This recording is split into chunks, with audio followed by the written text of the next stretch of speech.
Shalom and shalom, mes frères et sœurs dans le Seigneur. Je vous salue tous dans le nom de notre Seigneur Jésus-Christ. Moi, c'est votre bien-aimé dans le Seigneur, la sœur Gordas. Mes frères et sœurs, pour ceux qui ont suivi mon témoignage, c'est en 2019, pendant la période de la Pâque, que j'ai été visité par le Seigneur. Vraiment, quand je me rapproche de la Pâque, vraiment, ça me fait toujours rappeler de cette période parce que pour moi, vraiment, c'était comme on appelle les moments forts. Vraiment, c'était un moment très fort pour moi avec le Seigneur. Et mes frères et sœurs, vraiment, il y a beaucoup de bonnes choses qui se passent pendant la Pâque, mais vraiment, beaucoup d'entre nous ne savent pas. Normalement, la période de la Pâque, c'est une période où tout chrétien doit vraiment se rapprocher de Dieu dans le jeûne et dans la prière.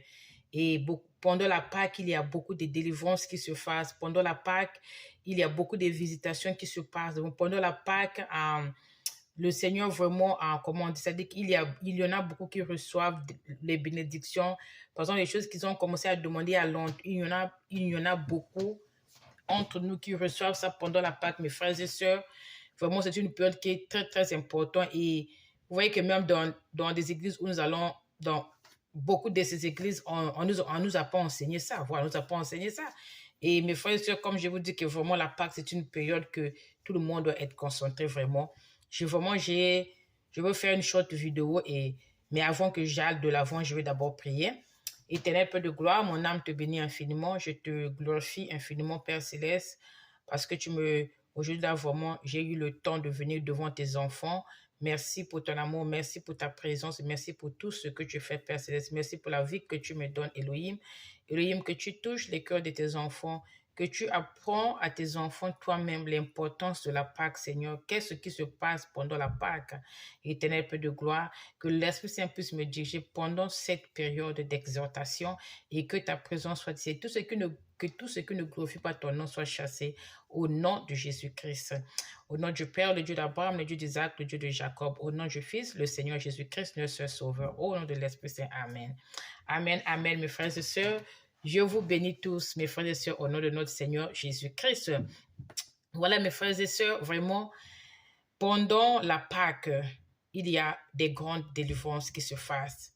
Pendant la Pâque est une période de victoire pour tout enfant. C'est une période de victoire pour tout enfant de Dieu qui se rapproche du Seigneur pendant cette période. Pour ceux qui ne connaissent pas l'histoire de la Pâque a commencé, normalement, ça avait commencé normalement sur la terre de l'Égypte, dans l'ancien temps. Les enfants les enfants d'Israël qui étaient en Égypte, qui étaient en esclavage. Et mes frères et sœurs, quand les enfants d'Israël ont pleuré parce que les Égyptiens leur faisaient souffrir, et quand ils ont pleuré, quand le Seigneur s'est souvenu de l'alliance qu'il avait avec Abraham, avec Isaac et avec Jacob, le Seigneur a écouté leurs pleurs, et voilà que le Seigneur va le Seigneur va élever un homme de Dieu, un prophète, parmi les enfants d'Israël qui est Moïse, et c'est par la main de Moïse que l'Éternel des armées va faire sortir son peuple dans le pays de l'Égypte. Et mes frères et sœurs, quand on lit cette histoire dans le livre de Exode, on voit bien que non, il y avait 10 fléaux que le Seigneur avait frappé les Égyptiens, mais c'était pendant le 10e fléau. C'est-à-dire le 10e fléau, c'est le fléau qui avait frappé les nouveaux-nés des Égyptiens. Et c'est par rapport à là que le Seigneur va donner l'instruction aux enfants d'Israël à propos de la fête de la Pâque. Voilà, à propos de la Pâque. Et mes frères et sœurs, pendant la Pâque, qu'est-ce qui s'était passé pendant cette période-là? Normalement, il y avait 10 fléaux. Les 9 fléaux, Pharaon ne voulait pas que les enfants d'Israël sortent de la terre, par rapport à la volonté du Seigneur, bien sûr. Et le dernier fléau, le Seigneur va dire à Moïse que non, demande à toute famille parmi les enfants d'Israël qu'ils puissent tuer on appelle ça le lemme, qu'ils puissent tuer, qu'ils puissent prendre voilà, l'agneau, vous m'excusez, c'est l'agneau en français, oh mon Dieu. Vraiment, vous allez m'excuser parce que vraiment, je lis plus la Bible en français, voilà. Quand le Seigneur m'a visité en 2019, j'étais déjà ici dans le pays anglophone, donc, quand le Seigneur m'a visité, la Bible que j'avais, c'était déjà la Bible en anglais, donc vraiment la Bible en français, vraiment je la lis seulement quand je viens exhorter ici, là, et je prends une version en ligne, Vraiment, c'est là que je lis. Mais vraiment, normalement, chaque jour, c'est que je n'ai qu'un livre en anglais. Parce que ce que je fais, c'est en anglais. Donc, je lis la Bible en anglais. Donc, vraiment, vous allez m'excuser. Vraiment, si je n'arrive pas, par exemple, si j'ai oublié le mot, quoi, voilà. Donc, mes frères et sœurs, donc, Moïse va dire que non, vous prenez l'agneau. Et quand vous allez tuer l'agneau, prenez le sang de l'agneau, mettez sur vos portes. Et quand le Seigneur va envoyer l'ange destructeur, quand l'ange destructeur va aller dans le pays de l'Égypte, et quand il va voir le sang sur la porte d'une maison, il ne rentrera pas. Et voilà, mes frères, ça c'était le début de la Pâque pour les enfants d'Israël. C'est une période de délivrance pour tout un enfant de Dieu. Et parce que quand nous voyons nos histoires quand nous voyons notre parcours en tant qu'enfant de Dieu, notre histoire est semblable aux histoires d'enfants d'Israël. Parce qu'on voit bien que quand le Seigneur les a fait sortir du pays de l'Égypte, le Seigneur les a fait sortir de l'esclavage. C'est la même chose avec nous, mes frères et sœurs. Quand le Seigneur nous appelle dans son corps, qu'est-ce qu'il fait? Il nous fait sortir des liens de famille compliqués. Il nous fait sortir, comment on appelle ça, il nous fait sortir du pays de l'autre, là, de l'esclavage. Donc, quand le Seigneur nous appelle, le Seigneur nous nettoie avec son sang. Le Seigneur paye un prix. C'est la même chose ce qui s'était passé avec moi. Quand le Seigneur m'avait appelé en 2019, le Seigneur m'avait nettoyé avec son sang. Voilà, mes frères et sœurs. Et voilà pourquoi pendant cette période de la Pâque, vraiment, si vraiment on peut être concentré à chercher la face du Seigneur en vérité, nous allons voir la main du Seigneur dans nos vies. Je vais vous donner quelques références pour ceux qui ne connaissent pas, parce que c'est pas pour ceux qui ne connaissent pas à propos de l'histoire des enfants d'Israël. Là, vous pouvez lire. Allons dans le livre de Exodus, chapitre 12, lisons de 21 à 23. Chapitre 12, 21 à 23, voilà. Moïse convoqua tous les responsables d'Israël et leur dit, allez chercher un agneau, excusez-moi. Allez chercher un agneau ou un chevreau par famille. Prenez-le et immolez-le comme agneau pascal. Ensuite, vous prendrez un banquet d'hysope. Vous le tremperez dans le bassin contenant le sang de l'animal et vous en badigeonnerez le tinteau et les deux manteaux de vos portes. Aucun de vous ne passera la porte et sa maison pour sortir jusqu'au matin. Voilà. Et mes frères et sœurs, quand on va au verset 29, de 29 à 30 ici, là, de 29 dit que au milieu de la nuit, l'Éternel frappa tous les fils aînés d'Égypte, depuis celui du Pharaon qui régnait sur le trône jusqu'à celui du détenu qui se trouvait en prison et au premier-né des animaux. Cette nuit-là, le Pharaon se leva ainsi que tous ses hauts fonctionnaires et tous les Égyptiens. Voilà, mes frères et sœurs. De grands cris furent poussés dans toute l'Égypte, car il n'y avait pas une maison où il n'y a eu un mort. Voilà. Donc, c'était le dernier fléau, quand le Seigneur a frappé, c'est là que Pharaon a laissé que les enfants d'Israël puissent partir.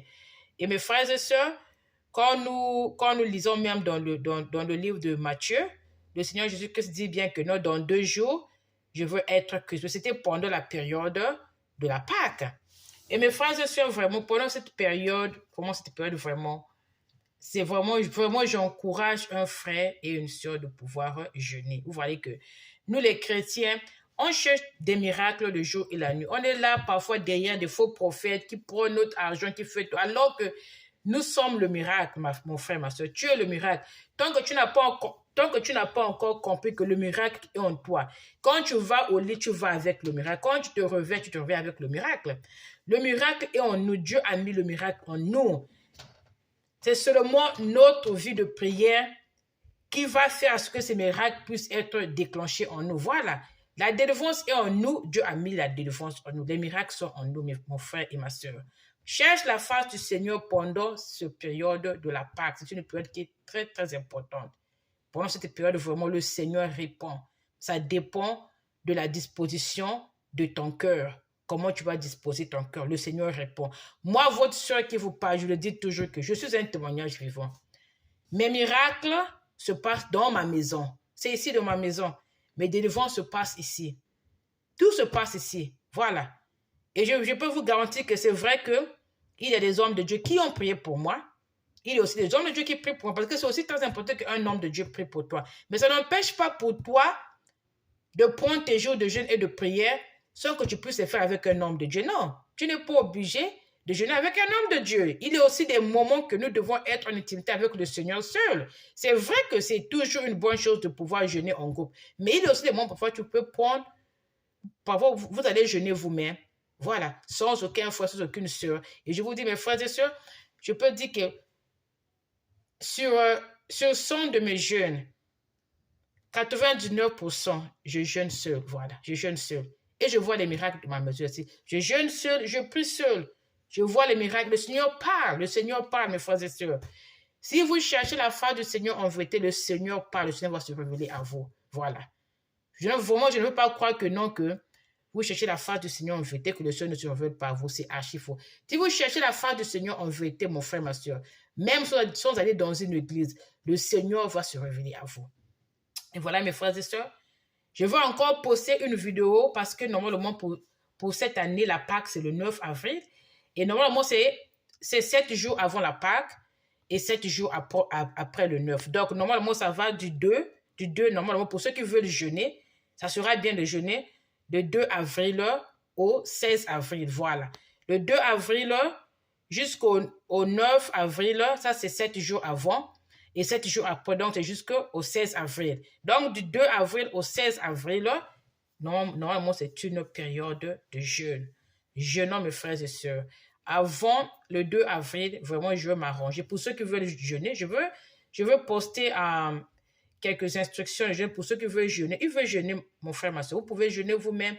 Vraiment, si votre cœur est disponible, le Seigneur écoutera vos prières. Et je vous dis, mes frères et sœurs, pendant l'année, il n'y a pas une période qui est plus importante dans le corps de Christ que la période que nous allons bientôt entrer. La période de Pâques, c'est une période qui est très, très importante. Et vraiment, si vous voulez vraiment chercher la face du Seigneur, je vous encourage, c'est maintenant là. Ça va commencer du 2 avril au 16 avril. Vraiment, j'encourage un frère et une soeur de jeûner. Bon, je veux parler un peu du jeûne. Pour le jeûne, mes frères et sœurs, jeûner ne veut pas toujours dire être affamé toute la journée. Il y a des gens, par exemple, qui peuvent aller de minuit jusqu'à 18 heures sans manger, comme moi, parce que vraiment, je remercie le Seigneur parce que le Seigneur vraiment m'a permis vraiment de développer au moins une vie de prière, une vie de jeûne, voilà. Mais il y a des gens qui ne sont pas en mesure de pouvoir jeûner toute la journée. Il n'y a pas de problème. Moi, en tant que votre soeur, je ne pense pas que non. Une personne qui jeûne de minuit à 14 heures, et une personne qui jeûne de minuit à 18 heures ou une personne qui jeûne de minuit à, je sais pas, à 12 heures, que la personne qui jeûne de minuit à 18 heures, le Seigneur va l'entendre plus que la personne. Hein, c'est-à-dire que le Seigneur va entendre la prière de la personne qui jeûne de minuit à 18 heures plus qu'une personne qui jeûne, par exemple, de minuit à 14 heures. Je ne pense pas cela. Moi, je dis toujours que le jeûne, c'est la disposition de ton cœur, ma soeur. C'est comment tu es en train de chercher la face de ton Dieu. Comment tu cherches sa face. Est-ce que tu es sincère? Est-ce que vraiment tu veux voir la main du Seigneur? Est-ce que vraiment tu te donnes complètement à ton Dieu pendant ces jours? C'est ça qui compte pour le Seigneur. Est-ce que tu vas respecter les promesses que tu as données à Dieu? C'est ça qui compte, mes frères et sœurs. Voilà. Si vous êtes dans un cas où, si vous voyez que non, voilà, moi je ne suis pas en mesure de jeûner de minuit à 18.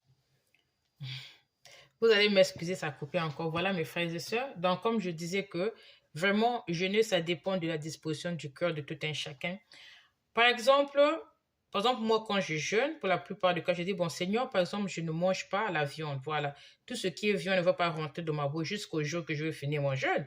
Et c'est une promesse que je fais à Dieu. Quand je fais cette promesse, je dois la respecter. Voilà. Parce qu'au cas où je brise cette promesse, ça veut dire que non, mon jeûne a été coupé, qu'on le veuille ou pas. Quand on dit que Seigneur, je ne veux pas manger le poisson, donc vous n'allez pas manger le poisson jusqu'à la fin de votre jeûne. Par exemple, Seigneur, pendant ce jeûne, je ne veux pas boire le lait. Vous n'allez pas aussi boire de lait. Par exemple, Seigneur, pendant ce jeûne, je ne veux que manger les fruits, donc vous n'allez que manger les fruits. Voilà, mes frères et sœurs. Mais vraiment, quand on jeûne comme ça, ne soyez pas trop dur avec vous-même. Voilà. Comme je dis, ça dépend ça dépend de votre, ça dépend de vos capacités aussi. Mais en même temps aussi, il faut aussi demander à Dieu de vous donner aussi la capacité de jeûner. Voilà. Parce que c'est ça. Parce qu'un enfant de Dieu, vous êtes en train de jeûner, mais vous mangez tout ça. C'est pas... Non, non, non. Vous êtes en train de jeûner, vous devez faire des sacrifices. Jeûner, c'est faire des sacrifices. Voilà.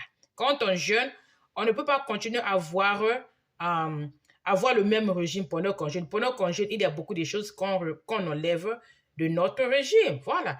Par exemple, vous avez dit que non, vraiment, Seigneur, pour ce jeûne, vraiment, je ne veux pas manger le pain, par exemple. Par exemple, pour les gens qui aiment l'autre, là, le café, Seigneur, je ne veux pas boire le café. Voilà. Mais moi, dans mon cas, vraiment, quand je jeûne, je veux vraiment être loin de tout ce qui est viande. Vraiment, quand je jeûne, surtout quand ce sont des jeûnes qui sont très importants, vraiment, je dis, Seigneur, tout ce qui est viande ne veut pas rentrer dans ma bouche jusqu'à ce que je veux finir mon jeûne. Voilà. Et pendant ces jours de jeûne, je veux prendre plus des fruits. Par exemple, je veux prendre, par exemple, les légumes. Par exemple, aussi des choses comme l'haricot, je peux manger, voilà. Et parfois, il y a parfois des gens qui disent que non, bon Seigneur, pour ce jeûne-ci, je veux seulement avoir des fruits. Point. Par exemple, il y a aussi, par exemple, des jeûnes de 3 jours. Pour ce jeûne de 3 jours, Seigneur, par exemple, je veux boire seulement de l'eau, je ne veux pas manger. Voilà. Donc, ça dépend seulement de vos capacités, mes frères et sœurs. Et quand c'est comme ça aussi, quand on jeûne aussi, on doit aussi dire à Dieu quelles sont vos heures de prière. Comme ça, là, pour nous, ces heures de prière, ça devient comme un rendez-vous. Voilà. Ça devient comme un rendez-vous. Quand ces heures de prière s'approchent déjà, le Seigneur envoie ces gens, ils sont déjà là. Il vous assiste pendant que vous allez faire votre prière. Vous n'allez pas faire votre prière seul. Bien sûr que vos yeux spirituels ne sont pas ouverts, mais pendant, c'est comme ça dit, vous allez donner un rendez-vous à Dieu. Par exemple, vous dites que non, Seigneur, bon, moi, je veux, par exemple, prier à 7 heures, à 7 heures, à 7 heures, à 7 heures. Voilà. Et à 7 heures, quand je fais une prière, c'est là que je vais poser le jeûne pour la journée. Voilà. Et comme vous avez donné la promesse comme ça, vous respectez vos promesses. Par exemple, pour les heures de prière, les heures de prière clés, nous avons minuit, nous avons à 3 heures, nous avons 6 heures, nous avons 9 heures, nous avons 12 heures, nous avons 15 heures, nous avons 18 heures, nous avons 21 heures, et le cycle reprend encore à minuit. Bon, pendant, vous n'allez pas, bon, il y a des gens qui se disent que non, je veux prier chaque 3 heures, mais il y a des gens qui vont se dire que non, vraiment, je ne peux pas prier pendant 3 heures. Vous allez choisir des heures. Ça dit qu'avec Dieu, il n'y a pas de problème. Il n'est pas dit que pour que Dieu vous écoute, il faut que vous priez après chaque 3 heures. Ce n'est pas vrai. Parce que dans mon expérience, ce n'est pas ça, mes frères et sœurs. Ça dépend seulement de la manière que vous allez disposer votre cœur et comment vous allez respecter toutes les promesses que vous avez données à Dieu. Voilà. Par exemple, vous pouvez par exemple dire que non, bon Seigneur, je veux ouvrir mon jeûne à minuit. À minuit, je veux prier. Tous les minutes, je veux prier chaque jour. Par exemple, Seigneur, bon, je veux prier aussi à 4 heures. Voilà. Ou Seigneur, bon, je veux prier à 9 heures. Et Seigneur, je veux prier à 15 heures. Et à 15 heures, c'est là que je veux briser mon jeûne. Voilà. Et vous brisez votre jeûne à 15 heures. Après la prière de 15 heures. Et vous allez manger. Voilà, mes frères et sœurs, quand c'est comme ça, vous attendez encore. Et quand ça dit que vous pouvez manger après 15 heures jusqu'à minuit. Mais quand il est minuit, vous n'allez plus manger jusqu'à 15 heures. Et voilà, même quand vous mangez, on s'arrange que vraiment qu'on ne soit pas trop lourd. Qu'on mange, qu'on soit léger parce que nous sommes en train de jeûner. Et quand on jeûne comme ça aussi, on doit voir aussi nos comportements. Voilà. Si on a l'habitude d'appeler les autres et chercher à faire du gossip, hein, c'est-à-dire parler des autres, pendant le jeûne, ce sont des choses qu'on ne doit pas faire. Parce que qu'est-ce que c'est? Pendant le jeûne, il y a des comportements qu'on affiche et par rapport à ces comportements-là, vous avez déjà coupé votre jeûne sans même que vous savez que votre jeûne a déjà été coupé. Voilà. Voilà pourquoi, mes frères et sœurs, vraiment, quand vous jeûnez comme ça, ça dit c'est même mieux d'être dans des sociaux médias, des choses comme Facebook. Si vous avez par exemple Facebook, par exemple, si vous avez des Twitter, vous laissez ça d'abord pour l'instant, des choses comme les TikTok. Parce que par exemple, même en allant sur TikTok, par exemple, vous pouvez voir par exemple l'image d'une femme qui est par exemple à moitié nue. Vous voyez des choses comme ça. Par exemple, ce sont des images démoniaques. Ils ne vont pas faire du bien à votre âme pendant que vous êtes en train de jeûner. Voilà. Par exemple, moi, par exemple, il y a des jeunes, par exemple, je dis que Seigneur, vraiment pour ce jeûne-ci, je ne veux pas rentrer dans YouTube. Et je respecte cela jusqu'à ce que je veux finir mon jeûne. Je ne rentre pas dans YouTube. Ou parfois, je dis, bon Seigneur, pour ce jeûne-ci, je ne veux pas, ça dit que de minuit jusqu'à 18 heures, je ne veux pas rentrer dans YouTube. Je veux rentrer à YouTube seulement après 18 heures, après ma prière. Mais si je rentre dans YouTube seulement pour voir peut-être un témoignage, un témoignage chrétien, par exemple, écouter une louange chrétienne, mais je veux le faire seulement après 18 heures, après ma prière de 18 heures. Et quand c'est comme ça, je respecte cela. Je sais que non, j'ai donné la promesse à Dieu Donc, ça veut dire que de minuit jusqu'à 18h, je ne peux pas rentrer dans YouTube seulement après ma prière de 18h. Je peux rentrer dans YouTube, mais pour voir seulement ce qui est chrétien. Pas, par exemple, pour aller voir du n'importe quoi. Voilà. Et quand c'est comme ça, vraiment, vous vous rapprochez de Dieu dans votre cœur, dans vos habitudes, dans tout. Et mes frères et sœurs, je vous dis vraiment, si vous ne voyez pas la face de Dieu, ça veut dire qu'il y a un autre problème. Voilà. Vraiment, si vous vous donnez corps et âme, vous allez voir les merveilles de Dieu. Le Seigneur se révèle à ceux qui le cherchent. Ça, c'est comme ça. Que vous soyez noir, que vous soyez blanc, que vous soyez riche, que vous soyez pauvre, quel que soit ce que vous êtes, le Seigneur se révèle à ceux qui le cherchent. Ceux qui le cherchent en vérité avec leur cœur, c'est à ceux-là que le Seigneur se révèle. Maintenant, pour ceux qui travaillent, mes frères et sœurs, même si vous travaillez, ça ne vous empêche pas de jeûner.